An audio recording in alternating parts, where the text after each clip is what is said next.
Ustadz, saya izin bertanya mengenai siapa saja yang mahram dari ibu sesusuan. Sudah? Sampun. Ya. Wanita yang haram dinikahi sebab hubungan susu itu setidaknya menurut ayat Allah, menurut beberapa hadis dari Rasulullah itu ada 6. Yang pertama itu jelas ibu susu, yaitu wanita yang pernah menyusui dirinya, meskipun itu wanita bukan yang melahirkannya, namun dia pernah menyusuinya, maka jelas ini haram. Ini menurut ketetapan Allah dalam Quran surat An-Nisa ya, ayat 23. Wa ummahatukum allati arda'nakum wa akhawatukum minar radha'ah. Diharamkan atasmu ibu-ibu yang menyusui kamu dan saudara-saudara perempuan sepesusuan, itu haram. Kemudian yang kedua, nenek susu. Maksudnya ibu dari wanita yang menyusuinya, atau ibu dari suami wanita yang pernah menyusuinya. Ini nenek susu. Kemudian yang ketiga, anak susu.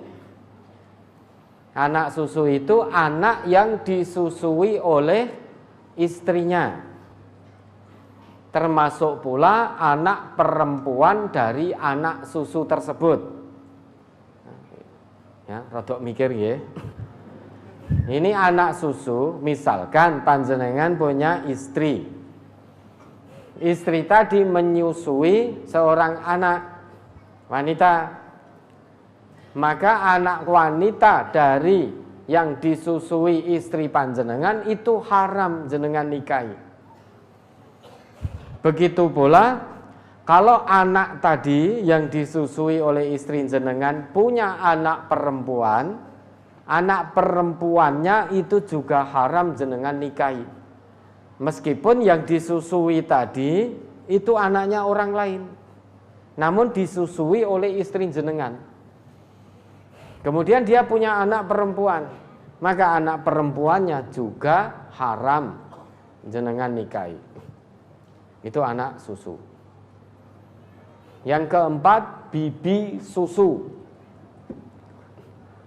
Bibi susu itu saudara perempuan dari wanita yang pernah menyusuinya, atau saudara perempuan dari suami wanita yang pernah menyusuinya.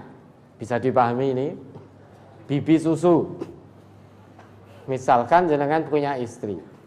Apa namanya? Ada seorang laki-laki, dia disusui oleh seorang perempuan. Lah, wanita yang menyusuinya tadi punya saudara perempuan.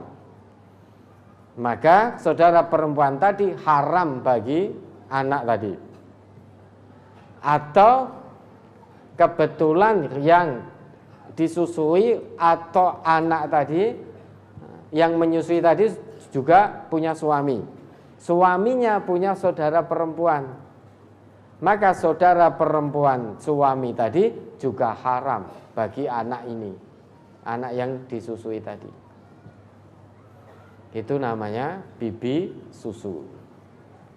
Kalau bahasa sekarang tante, bibi susu. Kemudian yang kelima itu saudara keponakan susu. Keponakan susu itu apa? Ponakan susu napa niku? Ponakan susu. Anak perempuan dari saudara sepesusuan. Misalkan ada 2 orang laki-laki ya. Ini dulu disusui oleh satu ibu, satu wanita. Meski secara nasab tidak ada hubungannya, artinya lahir dari rahim yang berbeda. Namun kalau disusui oleh satu ibu, maka dia menjadi saudara sepesusuan. Maka anak wanita dari saudara sepesusuan itulah keponakan susu, maka itu haram. Sebagaimana Nabi dengan putrinya Hamzah. Dulu para sahabat itu menginginkan Nabi menikahi putrinya Hamzah. Uridan Nabiyya sallallahu alaihi wasallam ala ibnati Hamzah. Dahulu para sahabat itu menginginkan Nabi untuk menikahi putrinya Hamzah. Nabi kita bersabda, innaha la tahillu li. Sesungguhnya putrinya Hamzah itu tidak halal bagiku. Innaha bnatu akhi minar radha'ah. Karena dia anak dari saudara sepesusuanku. Sehingga Hamzah itu saudara sepesusuan dari Rasulullah. Maka putrinya Hamzah itu menjadi keponakan susu bagi Rasulullah. Kemudian Rasulullah melanjutkan sabdanya, fa innahu yahrumu minar radha'ati ma yahrumu minar rahim. Sesungguhnya haramnya sebab susuan itu sama dengan haramnya sebab keturunan. Maka keponakan susu haram, tidak boleh dinikahi. Dan yang keenam tentu saja saudara sepesusuan, ada anak laki dan anak perempuan, lahir dari rahim yang berbeda, namun yang menyusui satu ibu, satu perempuan, maka meski lahir dari rahim yang berbeda, laki dan perempuan tadi itu saudara sepesusuan sehingga tidak halal untuk saling menikah. Ya, ada lagi. Mohon dijelaskan tentang surat Al-Fatihah. Bismillahirrahmanirrahim itu apa termasuk ayat dalam Al-Fatihah? Terjadi perbedaan pendapat di kalangan ahlul ilmi. Menurut Imam Asy-Syafi'i, Bismillahirrahmanirrahim itu termasuk ayat dalam surat Al-Fatihah. Landasannya apa? Karena di dalam sebuah hadis yang terdapat dalam riwayat Darqutni juz 1 halaman 312, nomor hadis 36, hadis dari Abu Hurairah disebutkan, an Abi Hurairah qala qala Rasulullah sallallahu alaihi wasallam, dari Abu Hurairah ia berkata, Rasulullah sallallahu alaihi wasallam bersabda, idza qara'tumul hamdulillah, jika kamu membaca alhamdulillah, maksudnya Al-Fatihah, faqra'u bismillahirrahmanirrahim, maka bacalah bismillahirrahmanirrahim. Fa innaha ummul qur'ani wa ummul kitabi was sab'ul mathani. Karena sesungguhnya Al-Fatihah itu ummul Qur'an, Al-Fatihah itu ummul kitab, Al-Fatihah itu 7 ayat yang diulang-ulang. Wa bismillahirrahmanirrahim ihdaha. Dan bismillahirrahmanirrahim termasuk salah satu dari 7 ayat yang diulang-ulang tadi. Ini landasan bagi yang berpendapat bahwa bismillahirrahmanirrahim termasuk satu ayat dari ayat-ayat Al-Fatihah. Meskipun hadis ini masih diperselisihkan oleh mayoritas ahlul ilmi tentang marfu'nya sampainya kepada Rasulullah. Kemudian yang kedua, Abdullah bin Mubarak menyatakan bahwa bismillahirrahmanirrahim itu termasuk satu ayat dalam setiap surat yang ada di dalam Al-Quran, kecuali surat At-Taubah yang tanpa basmalah. Ini menurut Abdullah bin Mubarak berdasarkan hadis yang diriwayatkan oleh Imam Muslim, terdapat dalam riwayat Imam Muslim. Hadis dari Anas. An Anasin qala, dari Anas ia berkata, baina Rasulullah sallallahu alaihi wasallam dzata yaumin baina adhurina. Dulu pada suatu hari ketika Rasulullah pernah berada di tengah-tengah kita, di tengah-tengah kami, id akhfa ikhfa'atan.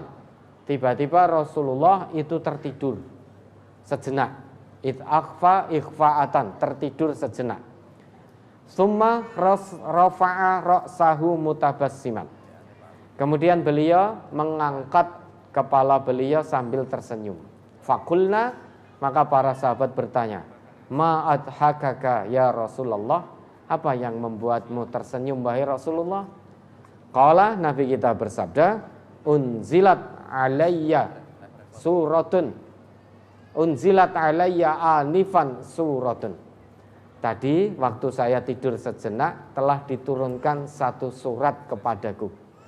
Faqara'a bismillahirrahmanirrahim, inna a'tainakal kautsar fasalli lirabbika wanhar inna syani'aka huwal abtar.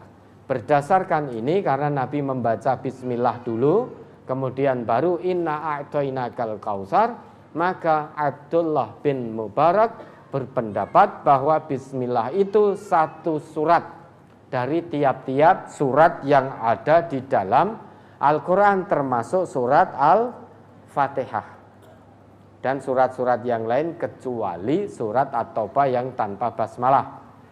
Hadis ini terdapat dalam riwayat Imam Muslim juz 1 halaman 300 nomor hadis 53. Kemudian yang ketiga, Imam Malik berpendapat bahwa Bismillahirrahmanirrahim itu tidak termasuk ayat dalam surat Al-Fatihah maupun dalam surat-surat Al-Quran yang lain, kecuali Bismillah yang terdapat di dalam Quran surat An-Naml ayat 30. Terkait dengan ini semua sepakat kalau Bismillahirrahmanirrahim yang terdapat di dalam An-Naml ayat 30 itu termasuk satu ayat Al-Quran. Imam Malik beralasan bahwasanya Nabi kita pernah bersabda, man sholla sholatan lam yakra fiha bi ummil Quran fahiya khidajun salasan ghairu tamamin. Barang siapa yang sholat tidak membaca Ummul Quran, maksudnya Al-Fatihah, fahiya khidajun, maka itu kurang. Salasan, beliau menyabdakan begini 3 kali. Ghairu tamamin, tidak sempurna.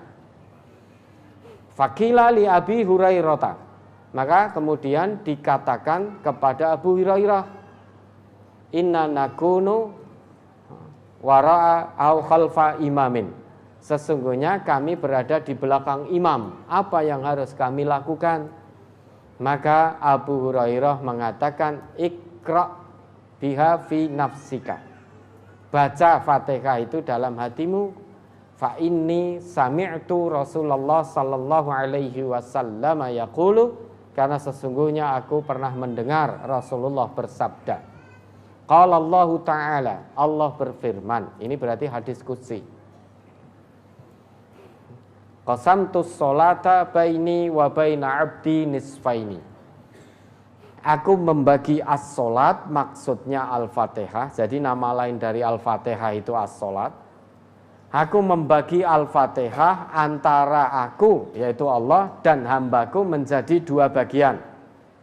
Qala Allah fa idza qala al-'abdu alhamdulillah, qala Allah Ta'ala, apabila seorang hamba itu mengucapkan atau membaca alhamdulillahirabbil alamin, maka Allah berfirman, hamidani abdi, hambaku telah memujiku. Dari hadis qudsi ini Allah memulainya dengan alhamdulillah, tidak dengan bismillah. Karena Allah berfirman, idza qala al-'abdu alhamdulillahi rabbil alamin, jika ada hamba yang mengucap alhamdulillah, maka Allah jawab hamidani abdi. Hambaku telah memujiku. Allah tidak memulai idza qala al-abdu bismillahirrahmanirrahim, tapi idza qala al-abdu alhamdulillahirabbil alamin. Berdasarkan hadis qudsi ini, maka Imam Malik meyakini bahwa bismillahirrahmanirrahim itu tidak termasuk satu ayat dari ayat-ayat Al-Fatihah ataupun satu ayat dalam surat-surat Al-Quran yang lain. Wallahu a'lam. Allah yang maha mengetahui. Yang jelas kita tidak usah ribut. Kita sholat mau dengan bismillah atau langsung mulai dari alhamdulillah, itu silahkan. Al-amru mukhayyar, itu pilihan. Ya, ada lagi?